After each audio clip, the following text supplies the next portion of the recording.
మొన్న నంద్యాల పట్టణంలోని మున్సిపల్ పార్కులో ఒక చిన్న బాలుడు చాంద్బాడుకు చెందిన ఈయన కుమారుడు అయాన్ ప్రమాదవశాత్తు అక్కడ మున్సిపల్ సిబ్బంది తవ్విన గుంతలో పడి మరణించడం చాలా బాధాకరం. ఈరోజు వాళ్ళ ఫ్యామిలీని కలిసి వెళ్దామని వచ్చాము.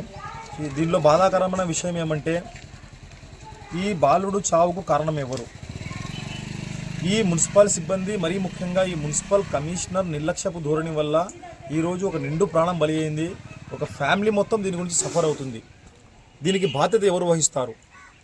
చాంద్బాడాలో అంత తెలుసు కదా, మున్సిపాలిటీలో చాంద్బాడా అది సెంటరు మనకు నంద్యాల పట్టణానికి. ఆ పార్కులో వందలాది మంది చిన్నపిల్లలు వచ్చి ఆడుకుంటున్నారు.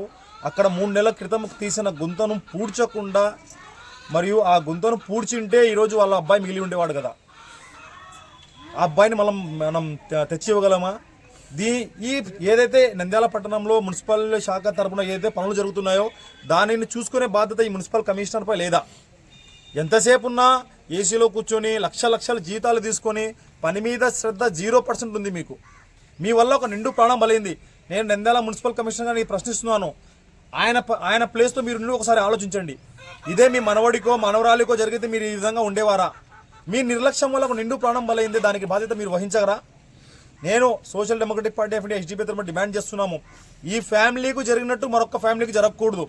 ఈ విధంగా ఒక పిల్లోడు నిండు ప్రాణం బలైంది, వేరొక బాబుకు వేరొక ఇంట్లో ఇటువంటి విషాద సంఘటన జరగక ముందే ముఖ్యంగా ఈ నంద్యాల మున్సిపాలిటీలో అవినీతి అక్రమాలకు అంతే లేదు.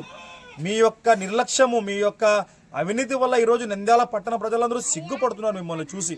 దయచేసి ఏదైతే గవర్నమెంట్ ఉందో ఖచ్చితంగా ఎవరైతే దీనికి బాధ్యత ఉన్నారో వారిపై చర్యలు తీసుకోవాలి. మరొకరు కూడా ఇటువంటి నిర్లక్ష్యంగా పనులు చేసి నిర్లక్ష్యంగా పనులు వదిలిపెట్టకుండా అటువంటి వారికి ఒక బుద్ధి చెప్పాలంటే ఈరోజు ఈ ప్రభుత్వము ఈ నిర్లక్ష్యం చేసిన వారికి, కాంట్రాక్టర్ మీద, ఏఈ మీద, మరియు వీటన్నింటికి బాధ్యత వహిస్తూ ఈ మున్సిపల్ కమిషనర్ మీద చర్యలు తీసుకోవాలి.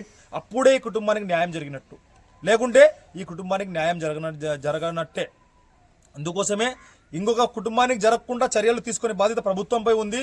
మరియు ఈ మున్సిపల్ కమిషనర్ని, ఈ అవినీతి మున్సిపల్ కమిషనర్ని మరియు నిర్లక్ష్యము మున్సిపల్ కమిషనర్ని వెంటనే డిస్మిస్ చేయాలని ఎస్డిపిఐ తరఫున డిమాండ్ చేస్తున్నాము.